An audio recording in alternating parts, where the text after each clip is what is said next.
Yeah, it's been great, man. I've been loving co-commentating with you on all these matches so far, and it's been pretty exciting, man. Seeing these students battling it out, watching them kind of struggle through the process of fully defining their sketches and coming up with the correct geometry. It's been a lot of fun to watch.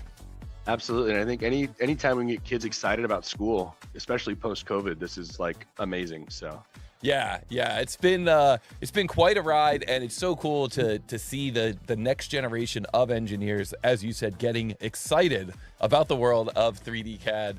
And guys, Mr. Mesa is an agricultural teacher at LeGrand High School, also a YouTube creator, so be sure to check out his YouTube channel, Mesa Makes, and you can see his username. I'm sure you're going to be also chatting it up in the chat here today. And speaking of the chat, we got a lot of superstars in the chat. We got none other than Rambro's Workshop in the chat. He's the current world champion of 3D CAD speed modeling. So a lot of pressure here on these students with the world champion here in the chat. We also got FPV Kev. We got PCR Duino, old friend of the show. We got Jocko in the chat. Says, I'm going to say it. The Imperial system is stupid. I don't know if I can agree with that. We also got Alejandro here in the chat. What is up? Welcome, welcome. Some of the runners are here today as well. Smiley is here. Mr. Fancy Pants W. Mesa Makes is here in the chat. Hello, Mesa Makes, here in the chat. And yeah, these matches are absolutely going to be epic today. I'm very excited. Matab is here in the chat. Jenny Mesa is here, says so awesome. Hello, hello. that's my mom. So hey, mom. Oh, Mrs. Mesa. Hello, welcome. Thank you so much for joining us. And David is here as well. Says, hello, everybody. I made it in time. Yes, you made it in perfect time. This is great. Aaron C is here in the chat. Absolute superstar. Third fastest speed modeler in the world, according to the tournament that he got third in. And also an expert in media creation. Aaron and I are actually working on an Ivan exploit video together. So, and we got Vicky Chong in the chat as well. Guys, if you have any questions about the tournament, about the functions of the tournament, you can reach out to Vicky. She's an administrator here in the chat and my partner in the world of Too Tall Toby and in the world of regular life also. And so we're going to get into it here. Let's get into it. Abdullah is here in the chat, says hello. Hello. Welcome. Welcome. Guys, don't forget to hit the like button. Don't forget to subscribe. Don't forget to share and reshare both my channel and Corey's channel, Mesa Makes. And let's continue to get the word out about this wonderful world of 3D CAD speed modeling. And be sure to sign up for a free account over at tootalltoby.com. That'll unlock some of the other cool tools that we have so that you can practice your 3D CAD speed modeling even when we're not in tournament season.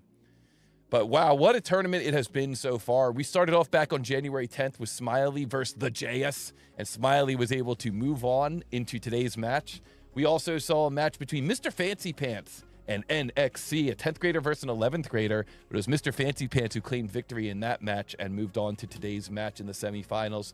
Then last week we saw Escalete losing a heartbreaker to La La Lambs. I understand you were talking to Escalete a little bit after the match. What were his sentiments? And he was like, I had it. I know I had it. And he just got stuck. And sometimes, I mean, personally, I've tried to apply for the tournaments and stuff too, and I've known like there's certain things that you just get hung up on, and then once you figure them out, you're like, dude, I could have done this so easy. So it's crazy to see what happens in a tournament, and the skills, I think, across the board, everybody's got something they're good at, so it's cool to see them shine. Or, you know, I know he's hungry for the next time we do this, so yeah, it'll be really awesome for the future.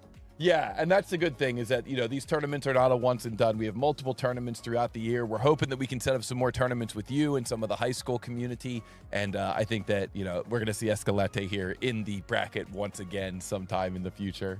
Yeah, and that's the other thing I had to remind him. I'm like, dude, you're a junior in high school. Like, you're already doing this at this level as a junior. Like, you got only room to grow. So yeah, it's going to be awesome to see where they end up once they leave me and they graduate and exactly functioning members of society. So yeah, I remember Rambros had made a comment on that last week too. Said, wow, if I was already here, he's the world champion today, and he said if I was here at their age, man, it would have made such a difference having something like this back then. So absolutely. But as PC Arduino said, it was La La Lambs who rocked it, and La La Lambs is now moving on to today's match here in the semifinals.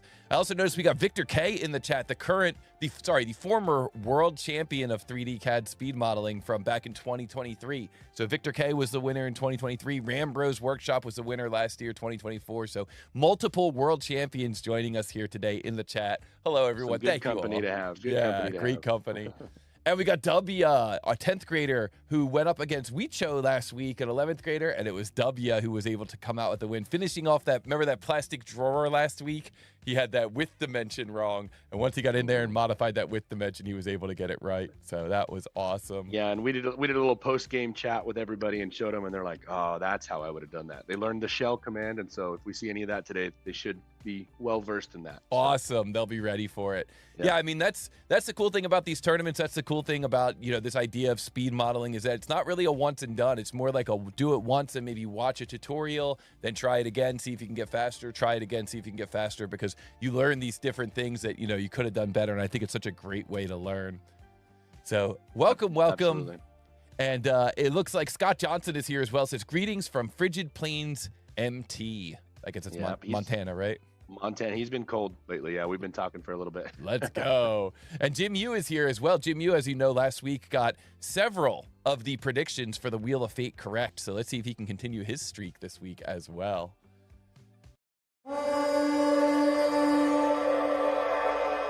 Build custom industrial machines in days.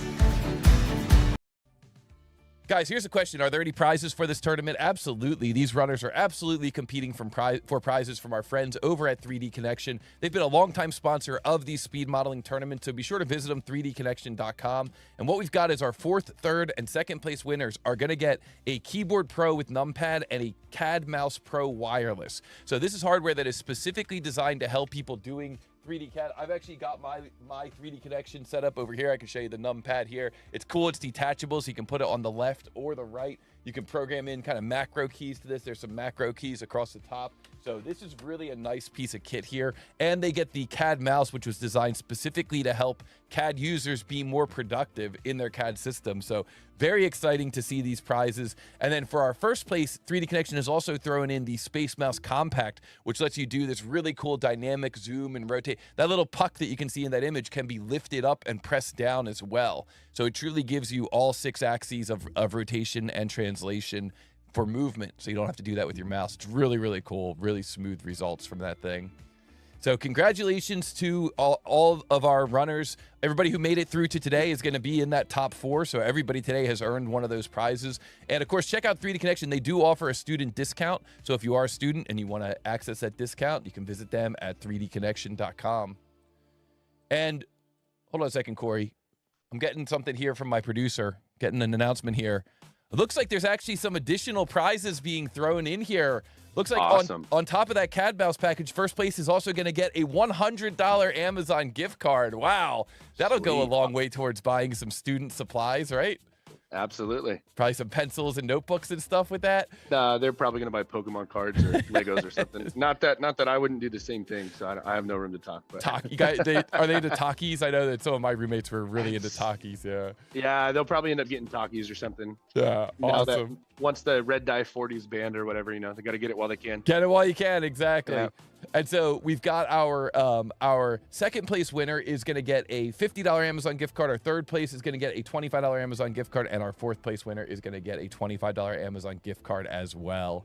So very exciting to hear about some of these prizes. And don't forget, guys, if you're enjoying what you're seeing here, be sure to like, be sure to subscribe, be sure to share and reshare. And let's get into it here. How do these matches work? We're going to show these runners a 2D print. Mr. Mesa has some physical copies of these 2D prints that he's going to be handing out. Our runners are going to enter the mask directly into the YouTube chat, and the first person to come up with the correct answer will earn a point. So we're going to see these points show up here in the upper right, the upper left for each of our runners. When the runners answer, if their answer is incorrect, we're going to give them one chance to get an incorrect answer. And then if they get it incorrect again, that's going to be it. They're not going to be able to answer again. So you can only answer wrong one time, but you can answer wrong one time. So it's really a race to see who can calculate the mass of these models and calculate it correctly. You got to be accurate in the real world. Otherwise, you make parts that get rejected by the customer, or even worse, you know, you could have full system failure. Yeah. Now, if you're out there in the chat, please take a moment and make sure that you recognize that you can play along with. You can take a screen capture. You can try to model these parts, but please do not help. If you figure out what the answer is, don't post that in the chat. And if you see them getting stuck, don't help them. Don't say, oh, you got to add a fillet or anything like that. What should you say instead if you know what the answer is? Well, hopefully you're Too Tall Toby subscribers and you can have the got it button. The got it button. That would work really well. Otherwise, just be a peasant and write got it. That works too. So. That's exactly right. Yeah, you could just say got it. That's a great way to let everybody know. It's a little flex in the chat. You can say I got it. I got the right answer. So let's see here. And yeah, the interviews. Yeah, we definitely wanted to see the interviews. We're going to see those interviews again. I see Aaron C. asking in the chat. I know that a couple of years ago, we were able to do a really fun thing where we actually interviewed the Final Four. Hopefully, we're going to be able to do that again in the future. I thought that was really cool. A really nice personal touch when we did that. Yeah. All right, guys, let's get into it here with our first match in the semifinals. We got Smiley in 10th grade going up against La La Lambs in 10th grade. 10th grade versus 10th grade. Let's see what ends up happening here. Now, we're going to start this out by doing what's called a practice match between these two runners. And in this practice match, we're going to give them a chance to just kind of make sure all of our systems are working correctly. So here we go. This very first practice match in our semifinals begins in 3, 2, 1, go. So what is the mass of this part in 0.xx pounds? Pounds. Yep. Thank you. And so what we're going to do is we're going to give this physical print to the runners. We're going to flip over here. We got Smiley on the left modeling this up. Looks like he's going to start with a circle. We got La La Lambs on the right. They're going to make sure that they're working in the correct units as well. Very important that we are working in the correct units for this thing. And our runners are going to go through and try to model this part up. This is a very simple part. This is our test. We're making sure that all systems are looking correct here. And if you wanted further proof of why we do this, Smiley's refreshing his page again. There you go. I don't know why, but Onshape does not like him when it comes to these practice models until he... We've seen this happen before. Yep. And Maytab in the chat saying, are these models tougher? There's a couple of tier 3 models this week. There's still some tier 2 models, so we're going to see a little mix of tier 3 and tier 2. And then next week, we're going to see all tier 3 and maybe even a couple of tier 4. We'll see what happens. So yeah, the models do get progressively more difficult. So we see La La Lambs in the chat went through, modeled up that part, calculated the mass correctly for that part, and then entered that mass in the chat, and her answer was 0.521 pounds, and that is correct. And so she would have earned the point there. You can see in the upper right there, her points showing up. And congratulations to La La Lambs. Now, this is just practice, so I'm going to clear out those points. She's not actually going to earn those points, but that's the gist of how this is going to work here in this challenge. So congratulations to La La Lambs on that one. And with that, yeah, Smiley, make sure you can get a mask, get something put in. That way we know all your systems are working. Yep, great point there. We're going to let Smiley enter in that mass. That's a great point. And I see Aaron C solved it with a calculator. I want to see him do some of these other models later on, only using a calculator. Yeah, we're going to do some heavy. We might let him take his shoes off. He needs to use his toes or something too, but other than that. Wow. It's not that kind of stream, Corey. Oh. All right, good deal. And we see Smiley was able to come in there as well with that answer. So very nice job to Smiley as well. And so congratulations, very nice. Jern says Aaron using build 123D. Very nice. Yeah, that's Jern's program, build 123D. We like seeing that. It almost like use like a Python type script to actually use scripting and programming to create your 3D CAD, which is really cool to see in action. All right, guys, let's get into it here. We're going to bring up what we call the Wheel of Fate. And the Wheel of Fate here is going to help us determine which models are going to be used for this challenge. And what you guys can do here in the chat is you can enter in what you think the model is going to be. So you can see all of these start out with 25, HSH, 14, 15, 16. So you can just type in whatever that final number is. For example, Smiley thinks it's going to be drawing number 6. Pico Boo thinks it's going to be drawing number 14. And we see here that W thinks it's going to be 14 as well. So let's give this wheel a little shuffle. Give this wheel a little shuffle here. Let's give this wheel a spin, and we're going to find out. Metab says it's going to be 7. Easy. Yeah, obviously it's going to be 7. Says it's too easy. Let's find out. Oh, and it looks like we're going to be diving into drawing number 16. And it looks like it was, let's see here, David, who guessed that correctly, followed by Ram Bros, who also guessed that correctly. So congratulations, David and Ram Bros. You are both clairvoyant. You both have earned the point for clairvoyance on this challenge. Well done. Well done. And we're going to get that drawing number 16 all ready to go. But while we do, maybe you could tell us a little bit about these runners. Yeah, absolutely. So we see Smiley up here. He plays the electric guitar. He's currently developing a tower defense game, and I know he talked to me about this on the first way, like our first tournament on the way here. And I don't know, do you have any updates for me, Smiley? Have you been making progress?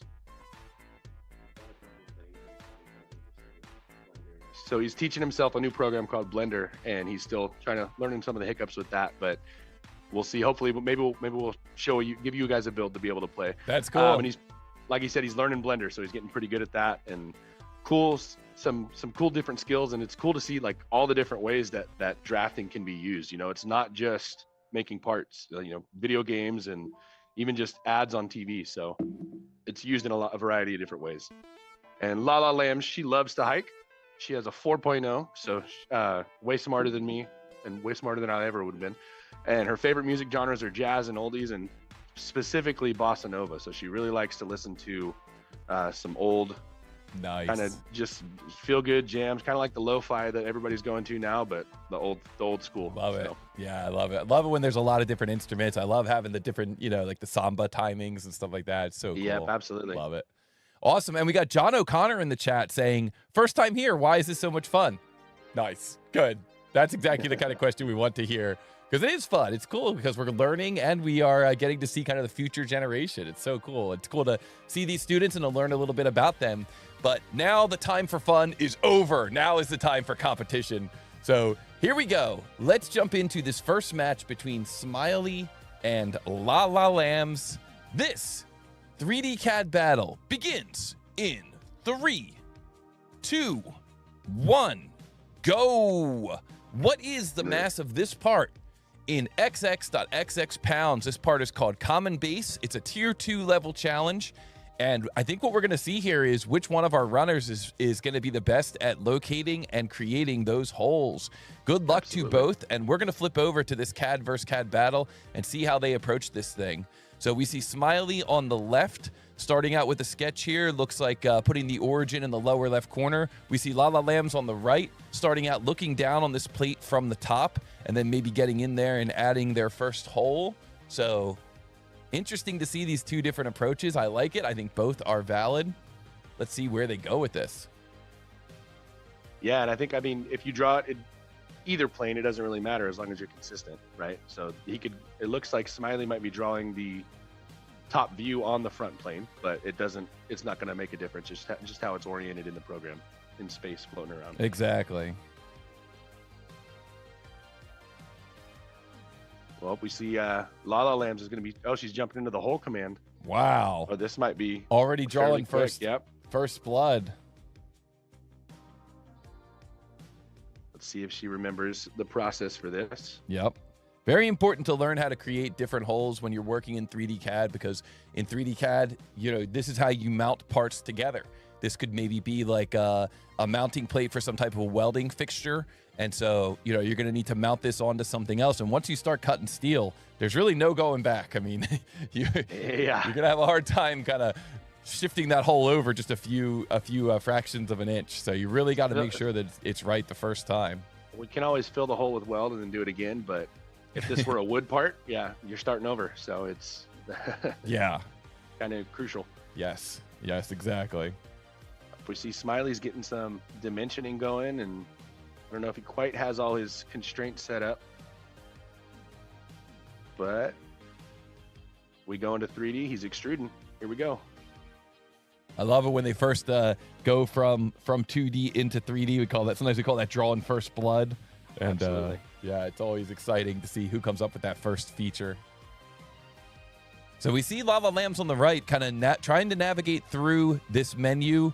This is the menu where you are able to use some of the info from that call out. You know, a lot of times when you look at a counter bore call out, all the information that you need will show up there in that counter bore call out. But you know, you have to know how to take that information and put it into the actual table. On the left, what we see is Smiley instead is just kind of manually creating the geometry for those holes.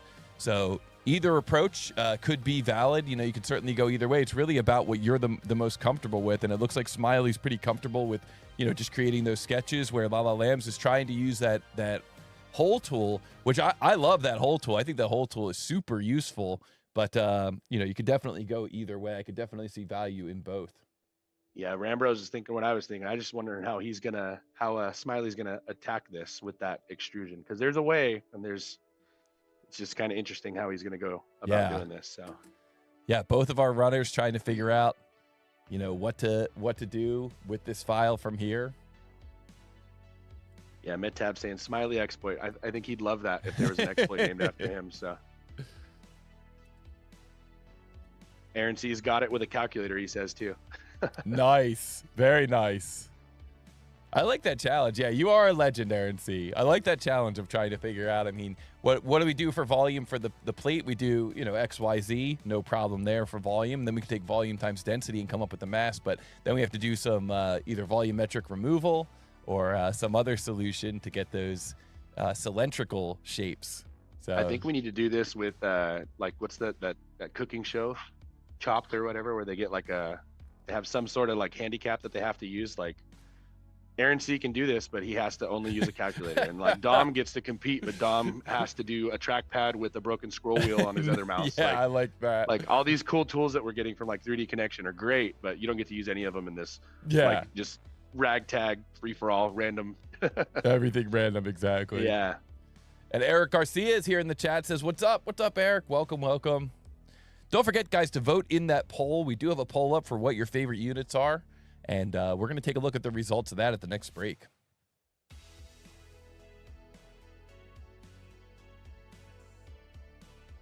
I think, how are we doing, Smiley? It looks like he's getting something. Smiley's struggling. He's trying to figure out what to do. Yeah.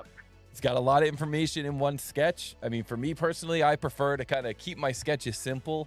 I try to just make it easy for me to edit that sketch a little bit later. I try to leverage some of the other tools that are in these different CAD softwares. But of course, I've got maybe a little bit more experience in some of these students. And so that's going to definitely make a difference in my workflow. He's clicking that custom tool, that custom feature. So we'll see if it looks like we might be having a number coming in pretty soon. Yep, and we want to remember, Abdullah, you don't want to enter the answer yourself. You want to make sure we let these guys. These guys are the stars today, so we're going to let them shine. Yeah, Model Monday, get after it, but exactly during these tournaments, yeah. So Smiley coming in with an answer 1.79. That is not correct. That is not correct. Not correct. Not correct. So we're gonna give Smiley a second chance here.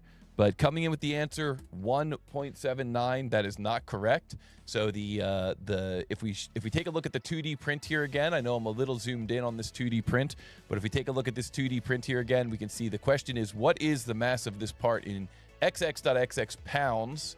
XX.XX pounds. We've got what's called a counter bore here that seems to be stopping or stumping both of our competitors a little bit. We've got Lala Lambs on the right trying to create that using a whole tool that is built into Onshape. Very useful, but of course, like anything, it takes practice. It takes going through these models and practicing them over and over and over again to really get comfortable with some of these tools. So we're going to see what our runners do. Now, on the left, you can see that it looks like what Smiley has done on the left has created the model, but maybe not lock down those holes in exactly the right position. The thing is that what we're asking for here is the mass of this part. So I don't think that position should really matter that much. I think there must be something else going on with his model that he's overlooking. Could be maybe a units issue. Could be something else going on there. Yeah, I think it's like we said. If it's that Ivan exploit works when it's not a domed surface and it's the same geometry parallel to the plane all the way through. So it looks like he's got it there, like you were saying. But check your units. Check your. Okay, and Smiley coming in with his second answer, 14.26. That is not correct. That is not correct. That is not correct. So unfortunately, Smiley can no longer answer, and that's going to bring up what we call the clock of doom for La La Lambs. So what the clock of doom is going to do is it's going to act as a timer to count down here for La La Lambs to. Sorry, a countdown timer here for La La Lambs to control how much. Sorry, the clock's not showing up for some reason. To give her 5 minutes to completely solve this model. And so once we see this clock of doom show up and we get Lala Lambs here to solve this model, that's going to be how much time is remaining for that solve. So she will have that 5 minutes left. Going to just take note of the current time. So I'm currently seeing 1:25 on my clock. Little technical technical issue here with the clock not wanting to start. Let me just browse and make sure that I've got this. We'll get this going here in just a moment. No problem, no problem. Nothing that we can't handle. There we go. Boom, first try. No problem. So let me just move this. I'm going to just move this forward 1 minute. And Lala Lambs is going to have to figure out if she wants to continue to try to solve that using the whole wizard, or if she wants to maybe take a different approach. Or I'm sorry, the whole tool, or if she wants to take a different approach. I think you just showed your age, Toby. I think every time you use something that's a feature, and it's always a wizard, right? Remember from the 90s, the resume wizard, and whole wizard. It's always called a wizard. So. Exactly. That's exactly what I'm thinking. Yep. So we'll see. I think she's sticking with that whole feature. It looks like she's got it, though, a single, but she needs that. Oh. Yeah, she just needs to figure out how to get that hole located in multiple spots. Mm-hmm. So we're going to have this countdown here. What this countdown will do, Eric Garcia is asking, what is the clock of doom? Basically, if Lala Lambs cannot come up with the correct answer by the time that clock runs out, then we are going to see a push. And so what that means is that we're going to just have no points awarded for this battle, and we're going to move on. You got to earn 2 points in order to get to the next level, in order to get to the finals in this tournament. So Lala Lambs, you can see she was able to get that first hole in place. She's just struggling to figure out how to get additional instances of that hole and how to get them positioned. And I feel for her in this situation. We've all been there before. We've all been in this spot where it's like, oh, I know I'm so close. But it's just a situation where sometimes, if you ever find yourself in this spot in the real world, Corey, I'm sure you've been there. Sometimes you just got to use a different technique. Yeah, absolutely. You just go back to where you started and kind of be like, well, how did I get here and how did I make this, and kind of retrace your steps. I know when Onshape turns red in any instance, I backtrack and I'm like, okay, why did I make it mad? What did I do? How can I make it happy? How do I appease the CAD gods and get done what I need to get done? So, and I'm, when it comes to that whole tool that she's accessing there, I am constantly surprised by how powerful it really is. The selection that she's made here with using the mate connector is something that I don't know if that's really the best solution for this particular challenge, but there's been plenty of challenges where I've used that, and you can even go in and edit that mate connector definition to change the angle of the hole on the fly. So if your layout is kind of in one plane, you could use that mate connector to swap the angle for that so that it's going in a different direction. That's really helpful when you're going on to a 3D surface or a curved surface, something like that. So I'm always surprised by how Onshape is able to use that mate connector functionality across so many different applications, and then how they all kind of come together. Like when you go to make an assembly, then you're able to re-reference all those mate connectors and just kind of have all your parts snap into place. So I see what she's doing. She's kind of coming up with a new exploit. I haven't seen this before, but I'm hoping this works mathematically because this is pretty cool. I think she's taking that math or that dimension and she's multiplying it by 4. Oh, like. 4 holes. If Mr. Hansen, if the math teachers are watching here on campus, you guys should be thoroughly impressed if she gets this answer like this. This is obviously not the correct part, but I think she will end up with the math based off of mathematical figures. That's really, really cool. Aaron C., our resident calculator wizard, saying, risky. That's way over my head, but she's the one with the 4.0, so if she can get it. Yeah. All right, let her know. She's got 35 seconds left. 35 seconds left. Of course, Mr. Corey Mesa is in the classroom with these students. So we've got a person in-house here. You may notice that he's kind of holding back a little bit on what he's saying. I've got a lot more liberty with what I could say because they cannot hear me. But Micah in the chat saying, hardest thing ever. Yeah, hardest thing ever, I'm sure, as a teacher, to not be like just going over and helping them and just explaining what it is. Yep. All right. And the clock is running down. And I see her entering an answer in the chat, but unfortunately that is not the correct answer. Yep. So we are gonna call this one a push. And for everyone out there who has been solving it, please feel free to answer in the chat now. You may all now answer in the chat. Let everyone know what you came up with. Abdullah, I saw your apology. No worries, all good. We're all learning how to do this. Jern says I got 13.74. Jocko says 13.74. Aaron C says 13.74. So I'll tell you, I saw Ken Haley's chat. He says, I wonder what Smiley did wrong. He's head in his hands right now, punching the table. But he said, I guess he had an extra part selected or something and was picking the wrong mass. He was selecting the mass of a face or something. Oh, but he said he had it. So that's crucial with these rules in the tournament is if you do the answer wrong twice, you kind of lock yourself out. That's it. Yeah, exactly. Yep. Well, guys, the correct answer for this one was 13.74. So good job to everybody out there who did get it. Congratulations. And in a way, we all win because now we get to see another matchup between these awesome students. So congratulations, and let's keep going on here. And with that, we are going to take a look at the Wheel of Fate once again. Let's bring up that Wheel of Fate. And if anyone has any suggestions about what the answer to the Wheel of Fate is, please feel free to answer that now. And as for me, I'm going to end this poll, and we're going to find out who is the winner. What is the answer to the question of what is the best units? And the answer is the poll disappeared. There is no answer. There it is. Which is better? Millimeters, 66%, inches, 17%, and hands, not used that frequently anymore, but 16%. Must have some equestrian owners out there. Actually, yeah, that's what I was going to say. As the ag teacher in me, I wanted to give you guys some ag facts. So that's how you measure horses is in hands. So very Mr. nice. Fancy Pants, I think he picked inches. Then he was like, oh, I should have picked hands. Like, that's what I do. So Awesome. All right, let's head back to the Wheel of Fate and give this thing a spin.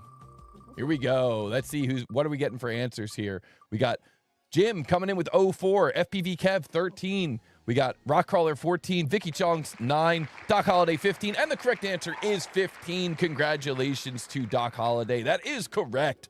15. Well done, my friend. That is the correct answer. So we're going to take a look at drawing number 15, and while we do, maybe we can learn just a little bit more about these runners.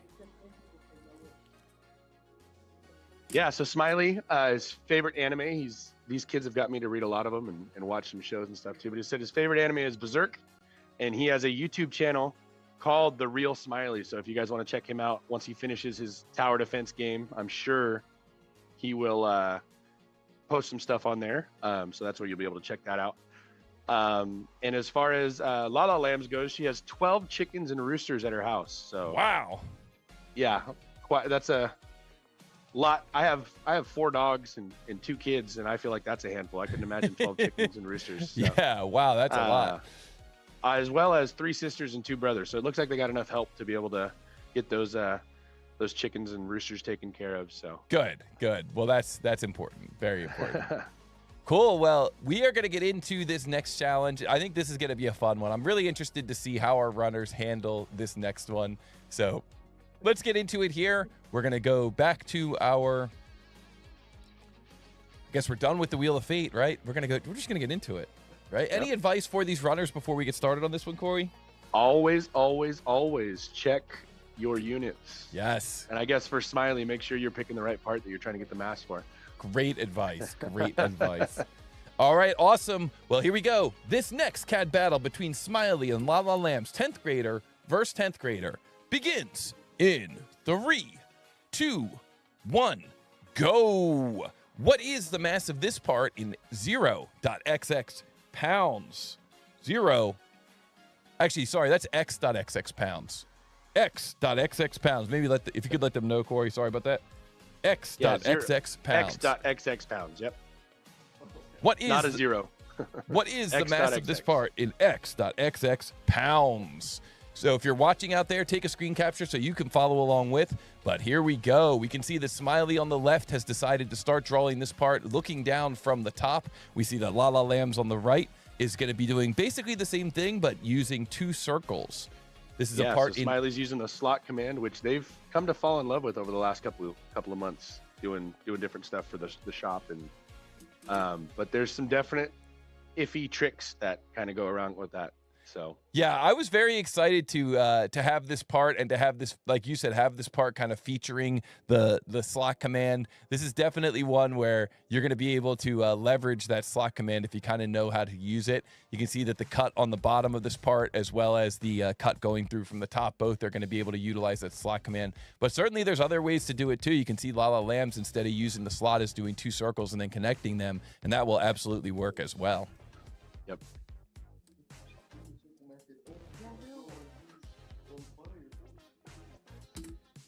Yep, they're moving through it. Yeah, Aaron sees the calculator is going to struggle here. That's just a lot of circle math, right? Just over and over and over. Yeah. Yeah. I know I saw Micah's comment too. It says, my problem with freedom units is always the fractional conversions. And so a little flex with Onshape is that you can actually, and this is how I sell it to my students, you can write those freedom units in fractional measurements. So I need it to be a 1/4 inch. I can write 1/4. And to add to that, you can literally add to that. You can use that function, that text bar you'll see as they type in their measurements. They can type that in. It's an algebraic expression. So if you want to say, so we're trying to get to a 1/4 inch, and I say 1 divided by 8 plus 1 divided by 8, we know that equals a 1/4, but you can get there like that as well. So from a manufacturing standpoint, as a boss, if I'm like, hey, I need this hole a 1/4 inch bigger, and I don't know the fraction to decimal equivalent, I can type that in and I can still get the job done. So it's very, very intuitive. Yeah.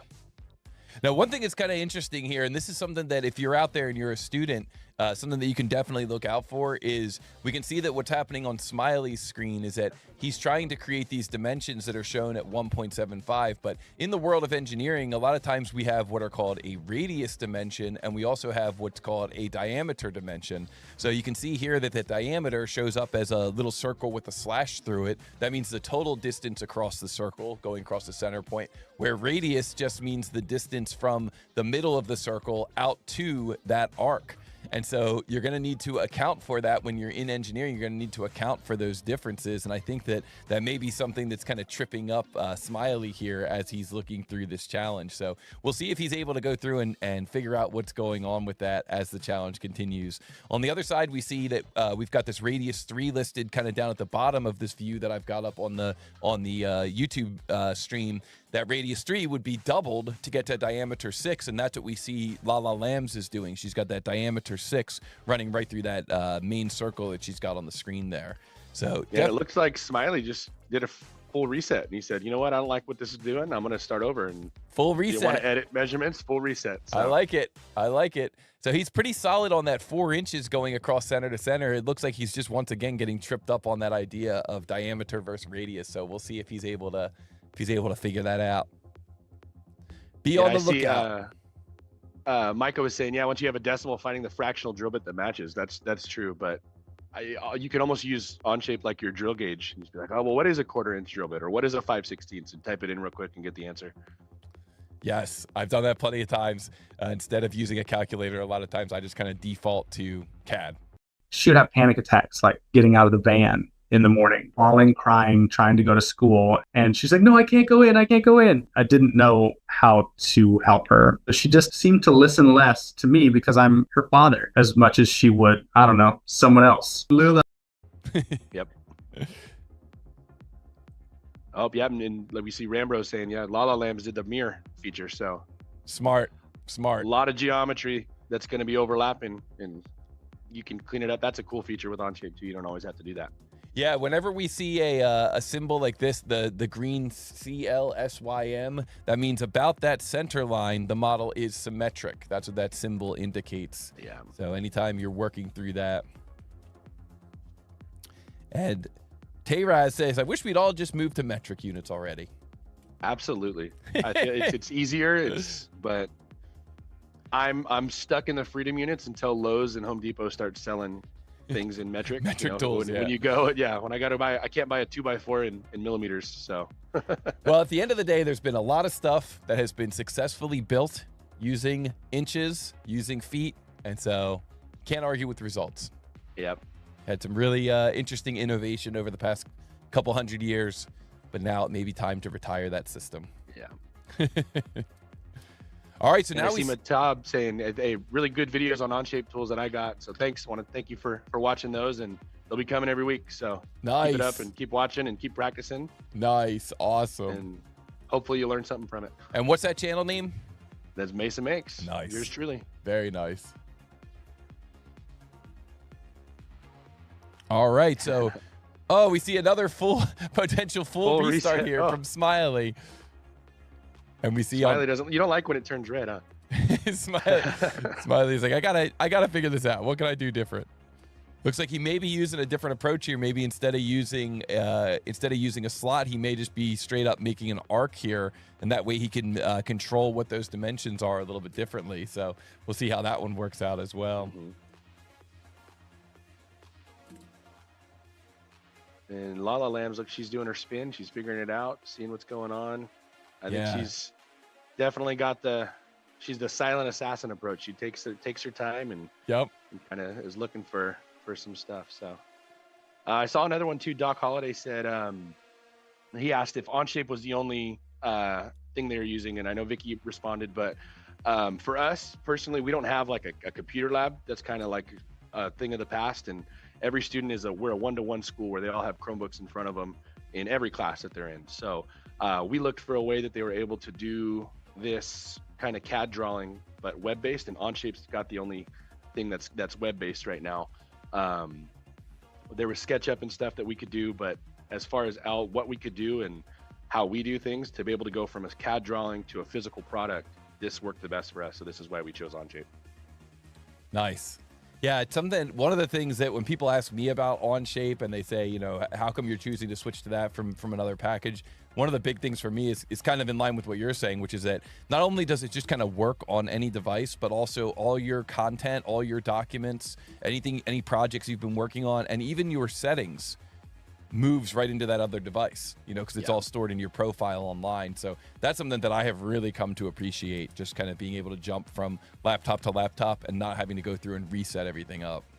Well, and I know you did a lot of SolidWorks stuff before. Did you change your settings in Onshape to SolidWorks settings, or do you run with the traditional Onshape settings? I do use the SolidWorks settings, yeah, because I'm just so used to the way it rotates with the middle mouse button and control middle mouse button to pan. Yeah. So yeah, I do use those settings for that. So like personally, like I taught some other teachers, and I told them, I was like, well, if you wanted to switch, but if you're teaching your students, I would recommend keeping it all Onshape, everything, so they learn that program. Mm-hmm. Then if they go to SolidWorks, they can switch and figure out the new, or whatever. But it's kind of pick your poison. What's your goal? If you want parts, stick with Onshape and just run with what they're teaching you, because then their tutorials will match a lot better. Right. Yeah, that's a good point. They're point. telling you to press one button and you're like, that doesn't do what it's telling.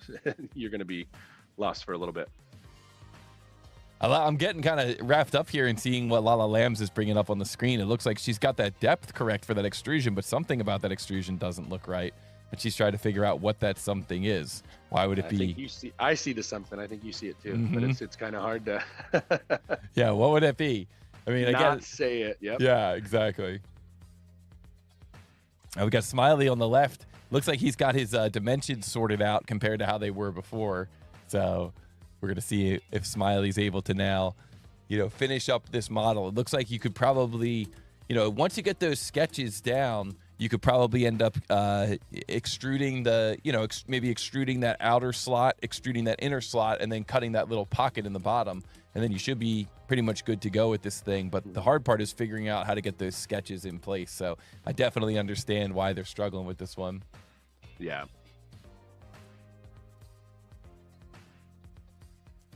No, yeah, I see some people in the chat, some of my students asking how I would draw this. And I'd love to tell you exactly how I would do it right now, but wait till class and I'll show you.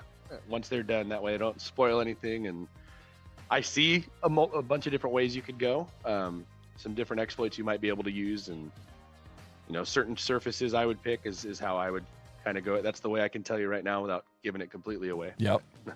Well, look at Smiley. Looks like he's got that sketch fully defined. So if he can get these extrusions in, we may see kind of a come from behind after several false starts. We may see kind of a come from behind. We may see him end up taking this thing down. This is going to be really interesting. And Tayraz in the chat saying, I used Fusion for a long time, but now I'm maybe considering looking at Onshape. If you're ever interested in practicing some models, you can check out totaltoby.com/practice. You can practice in Onshape. You can practice in Fusion. Soon we're going to have tutorials there in Onshape and Fusion and some other CAD packages, so you can actually see how to build the same model using different CAD packages. So totaltoby.com/practice would be a great way for you to kind of compare building the same model in different CAD systems. Be sure to check that out. Yeah, Jim, web-based is a big no. Absolutely, I agree. But the fact that you can, we're a Wi-Fi campus in a school setting, it's amazing. We do have, like I said, and we've talked about it before, I don't teach just CAD. So if the internet goes out that day, that's the day that we're not drawing. That's the day that we're taking the stuff that I already had on my flash drive and we go cut out on the plasma table, or Nice. we'll go weld, or, there's a million other ways to teach without this, but this is just a nice way to do it. If we tried to run Fusion on their Chromebooks, there's a way, but there's like a bunch of exploits that it is going to cause problems and probably end up running slower in the long run and not. I'm anxiety. I'm one of Riley's new emotions, and we are just super jazzed to be here. Where can I put my stuff? Be ideal. So, well, we see Smiley on the left there. Looked like maybe he was cutting in that final pocket. We may end up seeing a mass here of this part any moment now. So definitely impressive. Smiley kind of coming through there, creating all those sketches and trying to come up with the correct answer here now using the mass calculator that he looks like he maybe gathered that from a feature script, and we may end up seeing an answer coming in here. He's selecting one. Here we go. See what we got. I think he's a little gun shy. Yeah. From before. Maybe. Smiley coming in with an answer, 6.74. That is not correct. That is not correct. So if you want to let him know. That is not correct, Smiley. So he's going to want to double check his dimensions. This is one of these spots where a lot of times what Victor K says to do is to take that 2D drawing and just kind of go through that 2D drawing and do what's called redlining, which means that you go through every dimension in the 2D drawing and then you look at the dimensions in your features. Maybe you start at the first feature and then you go through each feature and you kind of slash off each dimension to try to figure out what is mismatching. But Looks like Smiley is close, but maybe missing something. Maybe has a dimension wrong somewhere, and he's just got to look at those dimensions. Yeah, Matab said, do they have dual monitors to check the drawing? So that's actually the reason why we decided to give them physical prints. So if you, I don't know, you can see me a little bit. They have, this is their practice drawing that they got. They have physical color prints in front of them of what you guys saw on screen. We talked about, toyed around with doing external monitors, but I think with the Chromebooks, it's a little clunky and it's easier to just have and they can actually make notes on it, like you were saying. So they can redline in person and not get caught up in a tab. I know when I'm doing your tournament stuff and I'm trying to get on the practice models, I'll start typing in my answer and I'm still typing in something on Onshape, but I need to switch over to the Toby website and I get lost in where I'm at. So yeah. So they are seeing these for the first time when they are modeling. Yep, absolutely. We have W and Fancy Pants, who are going to be competing next, are handing out the models to them as they go, and then once they're done, they'll swap and we'll do as needed. So. All right, so Lala Lamb's coming in with an answer, 6.69. That is not correct. Not correct. That is not correct. So for both of our... One strike each. Yeah, for both of our runners, you could see that both of our runners were able to answer, but both of them answered incorrectly, so they're both going to keep trying to answer. If somebody answers incorrectly twice, then we will see the clock of doom coming up. But it looks like both of our runners maybe have something wrong with either their sketch or with their dimensions, their features, and they're going to need to just kind of go through and look at their models, look at their dimensions, see if they can't figure out what exactly it is that is off. This is a model which has a little pocket coming up through at the bottom, and it's basically a series of slots here, and slots can be a little tricky, so I totally understand where they're coming from. But they basically want to just... one of the issues that Escalete ran into last week is where do you go from there, and how do these extrusions work? So yeah, exactly. Maybe you want to just remind them to go through that drawing and mark, take a look at each dimension. Just check each of their dimensions. That's going to be the... Yeah, check everything off. Look at everything. Now, both of our runners, this This is getting intense. Yeah, Jim says he sees the Toby trap. I like that. Yeah. Yeah, some of these models, I mean, when we get into the tournaments, if you guys go back and you watch some of the earlier tournaments, especially, you know, the ones from a couple of years ago, there were some really cool, tricky features in those models where you really had to be aware of your build order. And if you built it in the wrong order, you would definitely not be able to get the correct answer unless you were like a trigonometry wizard. You know, Aaron C could probably figure out what the dimension was, but yeah, most of there would be stuff where it would be like drafted walls, and then there would be a dimension from the top edge of that drafted wall. So they kind of had to extrude it and then draft it and then create that dimension. Otherwise, you wouldn't end up with that hole in the right spot. So it's pretty cool stuff in the old days. Yeah. No, it's crazy to me just thinking like how they did stuff back in the day too, with like pre-CAD, like even like how the fact that like we had a rocket get to space and they didn't have half the tools that we have now, and you know, the computer took up the whole room back then. So it's just insane to see how far we've come in. Exactly. I mean, so little time, but it's, you know, a long time, but relatively not. And now you know what they say. They say Aaron C's calculator is more powerful than the original rockets. Oh yeah, absolutely. Or something like that. I don't know. I might be misquoting a little bit there. Something, yeah. Something like that. I don't know. Yeah. Whatever. I heard it somewhere too. Yeah. Your calculator can take off and can fly to great heights. That's, I think, what we're all. It's like your phone can go into airplane mode, right? The TI-84 has a hidden rocket mode. You just got to make sure you find it. Exactly. That's exactly where I was going with that. You got it exactly. All right, the JS is saying, "How are we doing today?" I think we're doing great. Thank you for asking. Jocko says, I was able to do this in one sketch. Yeah, that's the cool thing, is that if all the views are coming from, you know, for example, the top view, you would be able to kind of get them all in that one sketch. And guys, I just got notification from the production team. They said we do need to bring out the Clock of Doom for this match. So we're going to give both of our runners 5 minutes. 5 more minutes, guys. 5 minutes on the Clock of Doom, and we're going to see if either one of them can get the right answer. And if not, this is going to be another push. And we do have a rule, Corey. If there's 2 pushes, then we go to what's called the sudden death matchup. And we'll explain the rules to that in a minute. But if this one becomes a push again, then the next match will be our final match. So, alrighty. Yeah, we'll see what sudden death. Sudden death so you match. got 5 minutes until sudden death. So let's get an answer. Why is filing your taxes with Free Tax USA different? Well, for starters, our premium federal tax returns are free for everyone, no matter what. With a free offer like this, people often ask, so how do you make money? While our federal return is always free, we make money from our optional paid services, like our state tax return, which is less than $20. Kind of a cool part here. It's almost like a slotted post type of part. Yep. You know, we would have maybe like a tube of some sort fit through there, some type of ventilation tube fit through there. Mm-hmm. I could see this as a 3D printed part, or even like if you're running like a mill or something, if you have a CNC mill, this is like a perfect like starter part. Yeah. Type thing, yeah. I know, looking at what we do, if I were to do this with a plasma cutter, it would be a lot of stacking and just, it'd be tough. Tough to get those sharp corners. Mm-hmm. You could probably mill out that central pocket and then mill out that extra pocket with like a, square tip. Sudden death is a trivia question. What is Aaron C's favorite feature? Trick question. It's a calculator, right? It's not a feature. I think I might know. It could also be a slot for a shoulder bolt. Oh yeah, if it was sliding around in there.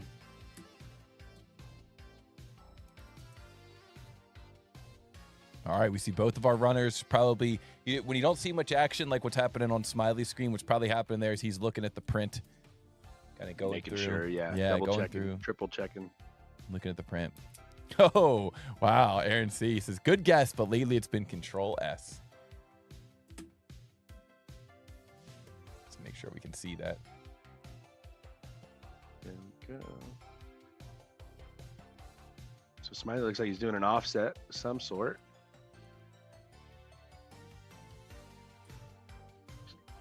Checking those measurements. Make sure you have everything going. Yeah.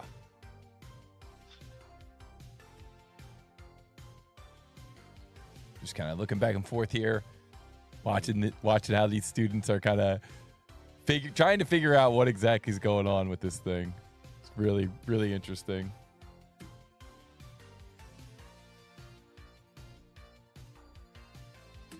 Oh, we see the custom feature coming out.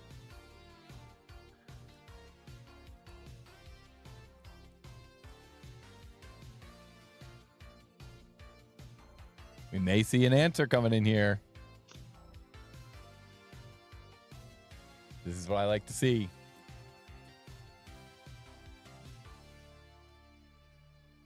What do we got? Ken Haley in the chat. Smiley coming in with an answer. 6.25 pounds. And that is correct. There we go. So congratulations to Smiley. Well done. Wow. Go ahead and clear it out, guys. That was a tough one, man. That was good. Well done to Smiley, earning the first point.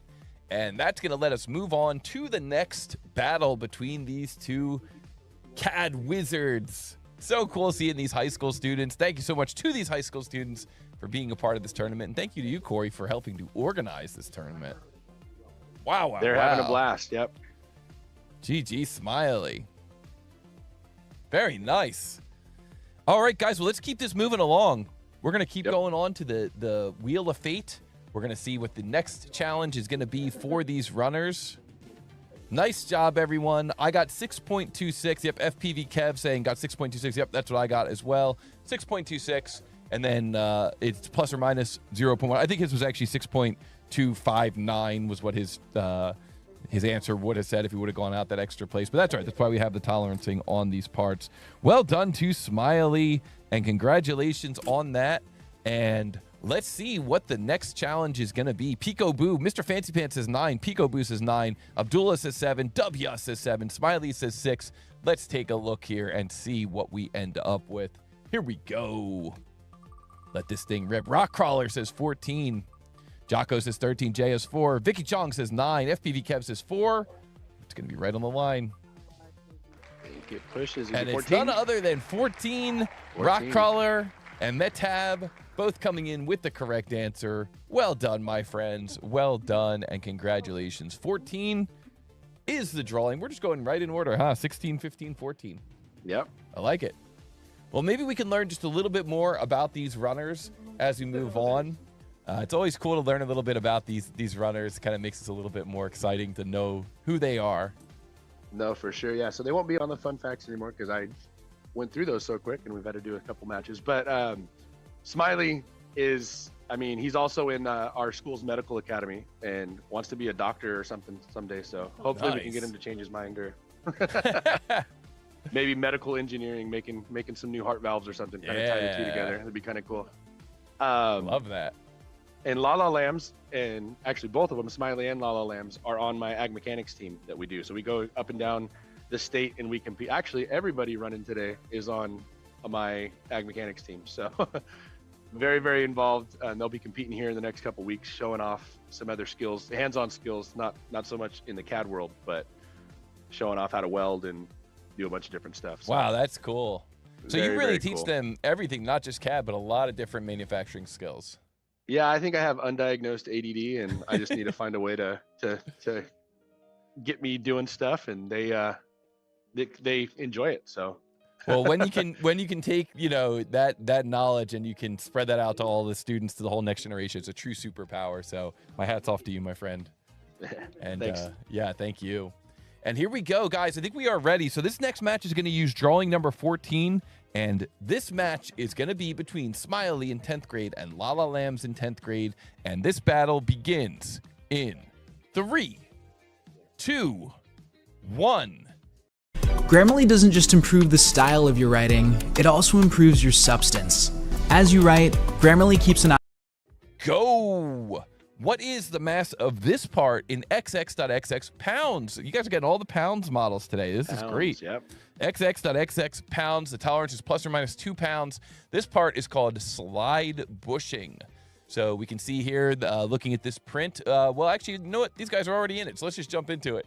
We can see that Smiley on the left has decided to create a circle and drop that circle directly on the origin. Lala Lambs on the right has decided to draw a circle and put it right on the origin as well. And it looks like Smiley on the left is now going to take that circle and turn it into an extrusion, drawing first blood. Maybe? Nope, he canceled out of the extrusion. Lala Lamb's on the right. Still working in sketch mode. Smiley on the left. Ooh, maybe deciding there we go. Using that new midpoint line feature. Okay, I like it. I like it. I like this approach from Lala Lambs as well, kind of drawing that rectangle in there right on that first sketch. Not worrying about necessarily trimming it. We'll see if she decides to go back and trim it in a bit. Later, but, yeah. Oh, and using a sketch fillet there. Nice. Yep. This is where maybe if they know about that tool that you said earlier, they could just type in 3/8, or they could type in 0.375. Looks like they know what it is. Yeah. Do you prefer doing your fillets as a feature or as a sketch? Feature. Yeah, we do it all in sketch most of the time. I think it's because they learn 2D way more than they do the 3D stuff. So they're just so well versed in doing the 2D tools that then they're like, oh, you can do it in 3D too? Well, I already know how to do it this way, so I'm gonna do it that way. Yeah, it's something that, it just comes from having a background in prototyping and machining. And it's just something where there's just been so many times where I've given the prototyping team the final model and they said, we're just going to make these corners straight. Like, we're not going to round off these corners because we're just going to cut this thing out of steel. Is that all right? So then just delete the feature and you're good to go. Yep. Exactly. Okay, that makes sense. Yep.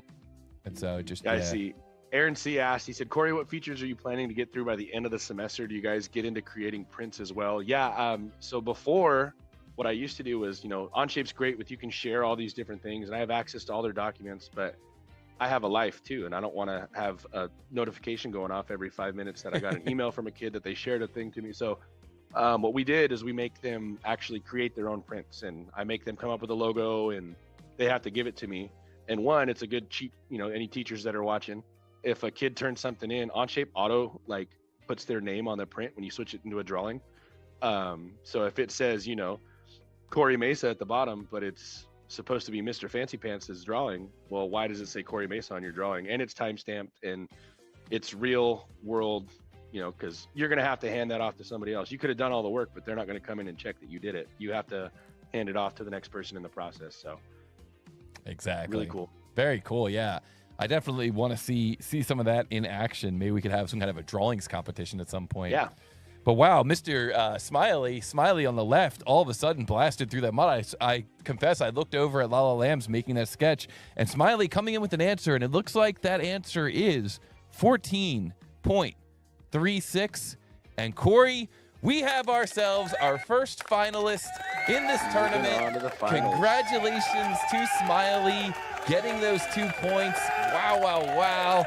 Guys, let's put a GG in the chat for Smiley. Congratulations to both. But wow, what an epic battle there. And what an awesome run.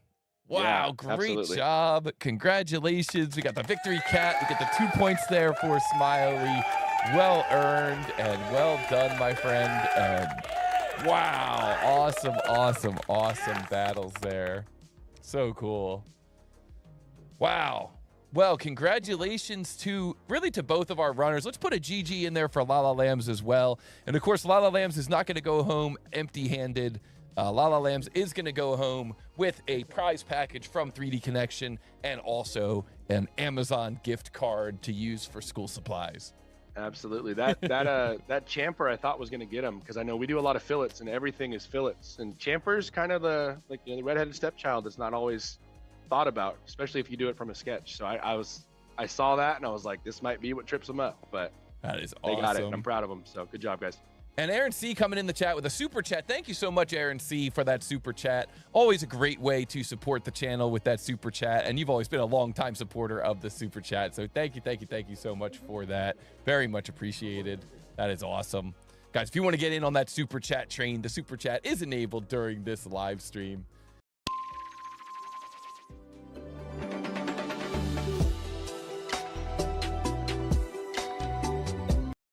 Another way you can support the channel is, of course, you can like, you can share and reshare, and you can sign up for a free account over at tootalltoby.com. if you go over to TooTallToby.com, there is an app over there called Practice Models. And what we do with the Practice Models app is we show you one of these 2D prints, and we challenge you to turn it into a 3D model. There's over 100 challenges available. I think there's about 20 challenges available for free for anybody with a free account. And then if you really like the app, you can sign up for the premium access. But what you'll find in there is that when you do one of these challenges, often there is a tutorial video. And those tutorial videos are in different CAD systems. So it could be in Onshape, it could be in something else. You're going to see these great tutorial videos so you can do it yourself. You can go through and watch this tutorial. Then you could do it again and see if you can get a faster time. So all the times are tracked from everyone who's in the system, and you can kind of see how you land relative to the field. So check it out if you haven't been there before, TooTallToby.com/practice. You can get started for free. We've got a library of over 100 2D to 3D challenges over there. And of course, I want to thank all of our sponsors as well of the tournament. We've had a lot of people step up and help sponsor this tournament, including our friends over at Solid Box, Bubba Boards, Mesa Makes. That's you. That's me. 3D Connection, Minger Farms, and Monster Equipment. So thank you all so much to all of our sponsors. And we've even got a thing going on in this tournament where people can make a personal contribution to help with supporting this tournament. And I want to thank Sally D, Rigo R, Steve J, and our old friend of the show, Da Vinci, for sharing with us some financial support. If you want to get in on this, you can contact Vicky. She'll drop a link in the chat if you're interested in supporting the tournament in your own way. And of course, Da Vinci is a plasticity user and has posted a lot of cool plasticity tutorials on his channel as well. It's cool how a lot of people in the community also have their own YouTube channels and kind of post their own tutorials using different CAD systems. Absolutely. I've watched quite a few of Rich Penn's videos and kind of taught myself to get a little bit better. And yeah, so it's kind of cool. We all have different ways of going about stuff. And yeah, shout out to Rich Penn. His videos are fantastic. Yeah. All right, guys. Well, that's going to take us over to our next semifinal match. This time between W and Witch Ho. W and Mr. Fancy Pants. Let me start this over again. No, let's get this right. All right, guys. Well, that's going to take us to our next semifinal match. This time it's going to be between Mr. Fancy Pants and W. So I'm very excited to see this battle. This is going to be awesome. Can't wait. We chose in the chat says, hey, Mesa catching up right now. Nice. Very nice. So let's start out by jumping into a practice battle here. We're going to do a practice battle just using the, we'll use the brick for this one. So we'll do a practice battle here between these two runners. We're going to make sure that all of our systems are set up properly for these runners. Make sure that we've got all the correct overlays and everything in this. So let's get this looking pretty good here. And here we go. This practice battle between Mr. Fancy Pants and W begins in 3, 2, 1, go. What is the mass of this part in XXX grams? So remember, you got to get in there and change your units before you get started. Yep. Here we go. I think how they're running it is they're just jumping into different tabs. So. Oh, that's smart. Yeah. Get those different tabs set up so you don't even have to go in. Sometimes you got to refresh tabs like we see on W screen. Yeah, so we got W on the right. We got Mr. Fancy Pants on the left. And this is the drawing that they're trying to create here. Very simple. Just XYZ. This is probably one that Aaron C could do with calculator.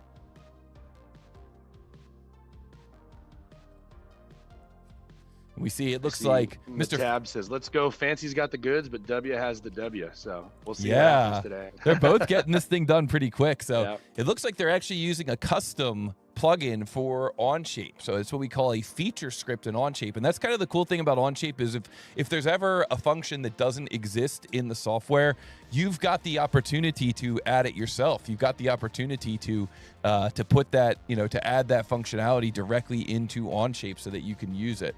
So I really like that. I really like that capability in Onshape. You can see that this one actually has its own icon. And we see Mr. Fancy Pants came in with the answer 170 grams, and that is correct. And so if this was an actual match, then Mr. Fancy Pants would get the win, would earn the point.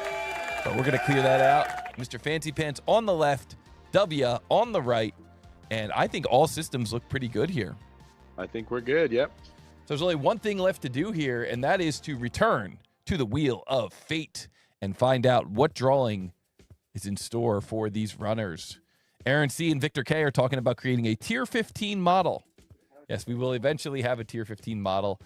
Aaron C says it would probably be like the human ear or an engine Or an block. engine block. Yeah. They're very, very similar. Very Something similar. good. Yeah. Same amount of parts, I think. It'd just be like a picture of some random guy. Yeah. Be like, draw this. Make the Mona Lisa using only feature scripts. Yeah, exactly. Tier 15, draw this. Yep. All right, guys. Well, here we go. We are now going to take a look at the Wheel of Fate. Let me give this thing a shuffle here. Give this thing a shuffle. Shuffle, shuffle, shuffle, shuffle. And go.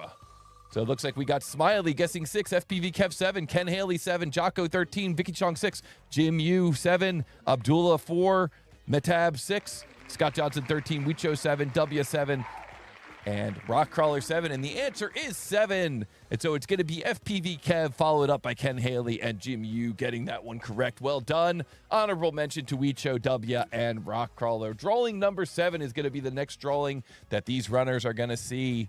And we've got 2 new runners here, which means 2 new sets of fun facts. Let's learn a little bit about these runners. See if they have any similarities. Yeah, so Mr. Fancy Pants, he's built a 212cc mini bike, and he already said that with the money he might win or whatever he gets for Amazon, that's his school supplies. Luckily, he's in an engines class, so that counts. Nice. I love it. So he's built a 212cc mini bike. He loves Mountain Dew, and he is an FFA officer. Introducing full 30-day trial access to Autodesk Fusion. Whether you're a first-time user or a Fusion Pro, this trial unlocks powerful design and AI-driven features. Experience the latest in generative design, advanced automated drawings, and high-level CAM functionality, like rotary milling, deburring, and simultaneous 4- and 5-axis controls. Plus, get access to Fusion's extensions, all included in this all-in-one trial. Fusion is so much more than just a cloud CAD software. Start your free trial today and see what's possible.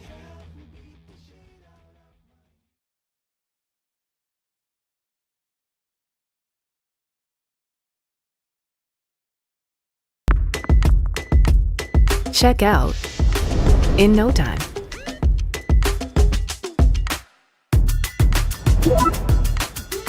Choose Chrome to save time with autofill.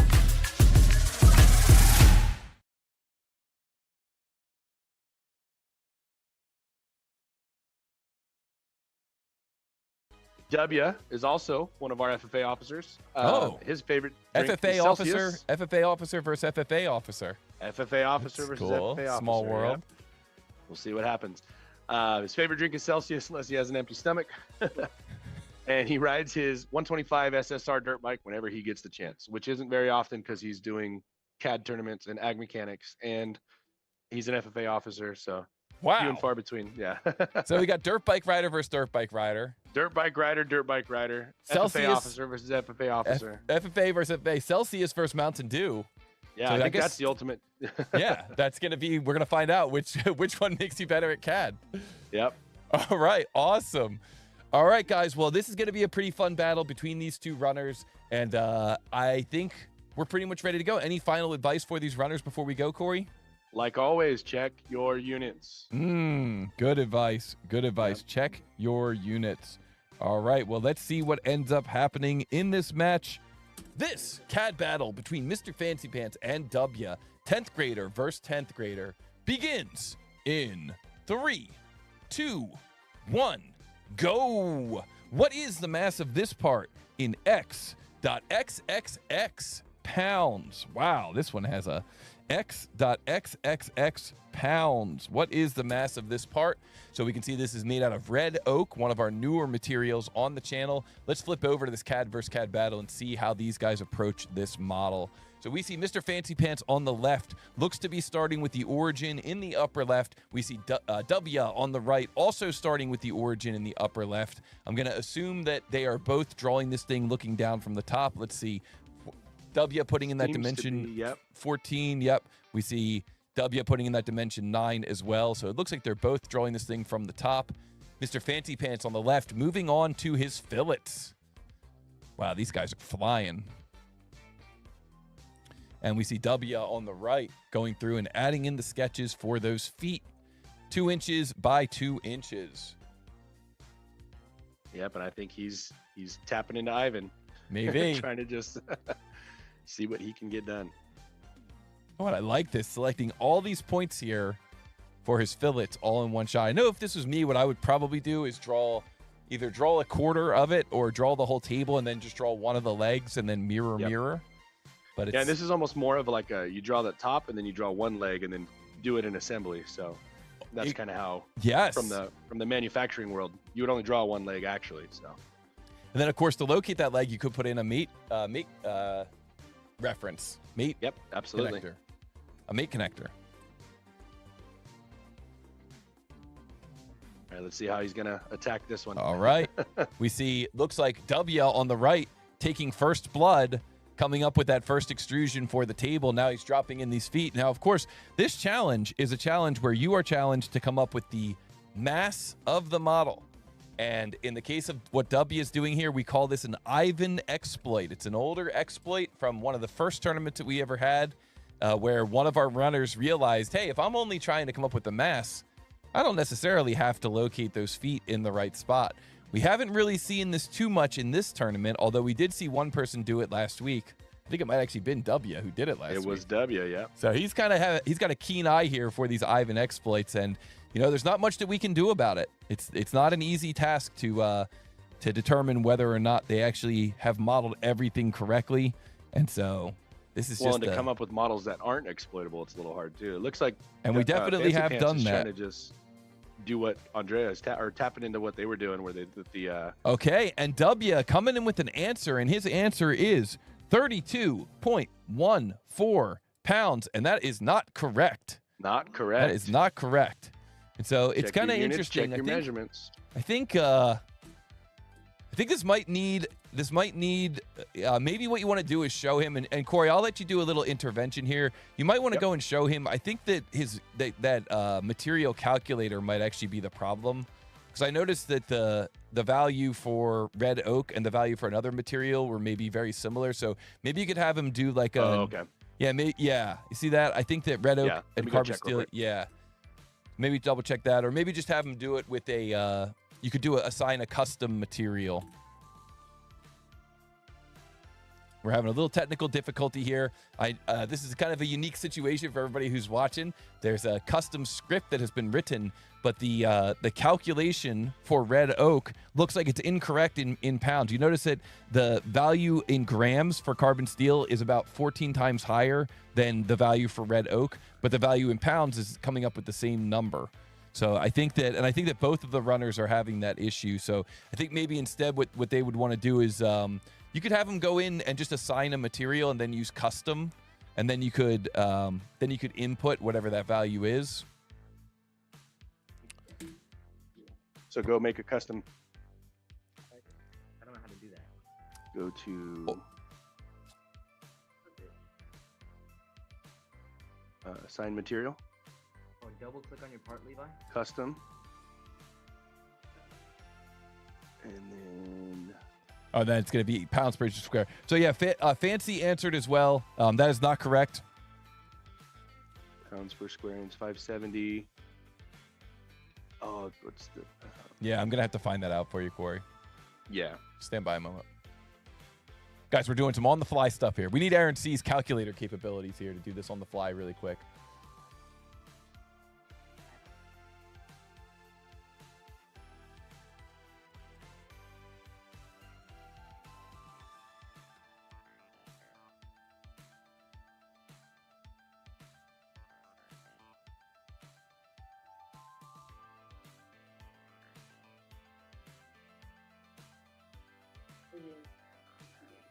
I know what I did wrong. We're getting a number. Hold on. So it's 0.02. 0.02. 05. Here, let me write that down. Yeah. Hold on. Aaron C says, Victor K is distracting me on Discord. Sorry. 0.02. Oh, it's in the chat. 0.0205. You probably just stop at the 9, yeah. Okay. That's what goes in your inches. So here. Where it's asking you a weight. And then remember, he's got to name it also.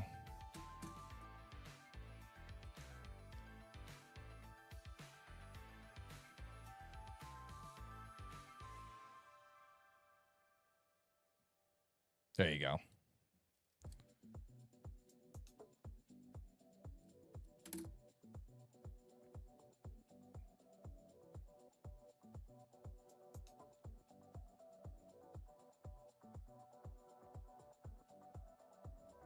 And then that's not going to calculate in his table. He'll have to use the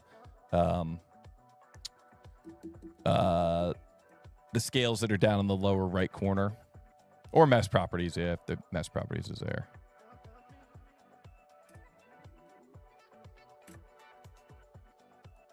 A little bit. We're doing a little bit of an audible here, everybody. I appreciate you guys sticking with me.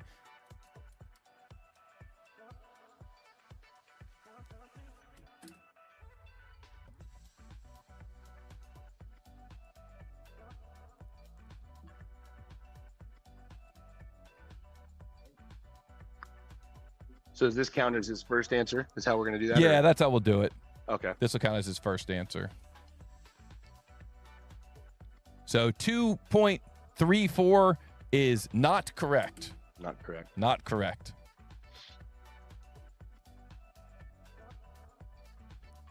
I'm almost wondering, Corey, here as we're looking at this, if maybe what would make sense would be if I can pull up my script, I might be able to change it really quick. Okay. On my side. So yeah, so 2.34 is not correct. The other thing I was thinking is maybe I could just look up the answer in a different material that is working. Like I could change it over to plain carbon. That might work too, yeah. Okay, let's just do that. So I'll double check what his original answer was, and I'll double check on the other user as well. Whoops. Hang tight.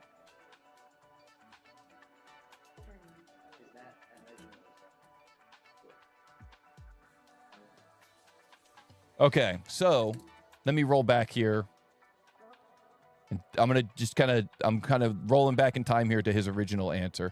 So W's original answer was in plain carbon steel was 32.14, and that is not correct.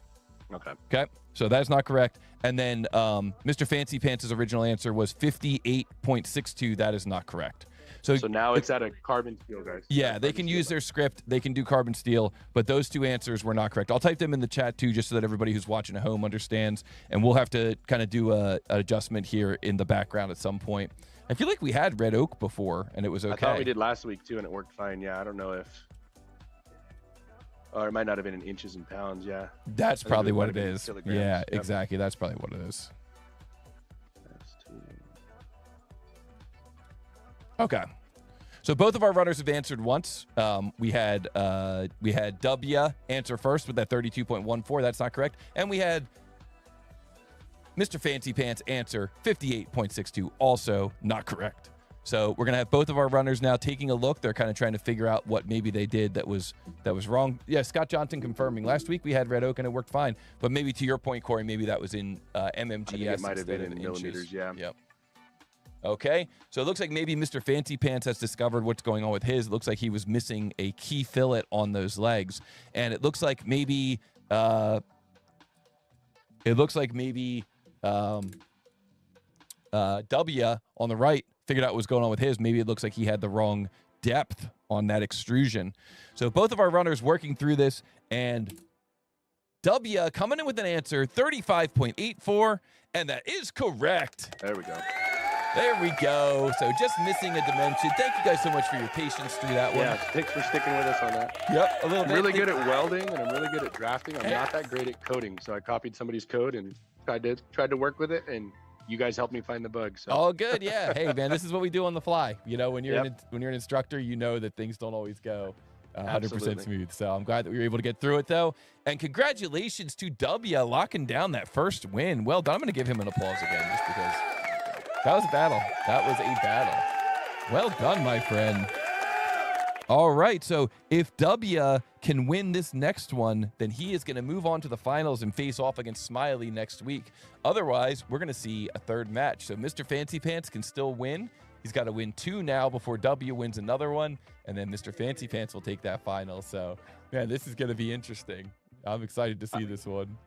I think that might have been our last oak, so I think we should be good. Okay, good, good. Yeah, Good if to I know. remember correctly.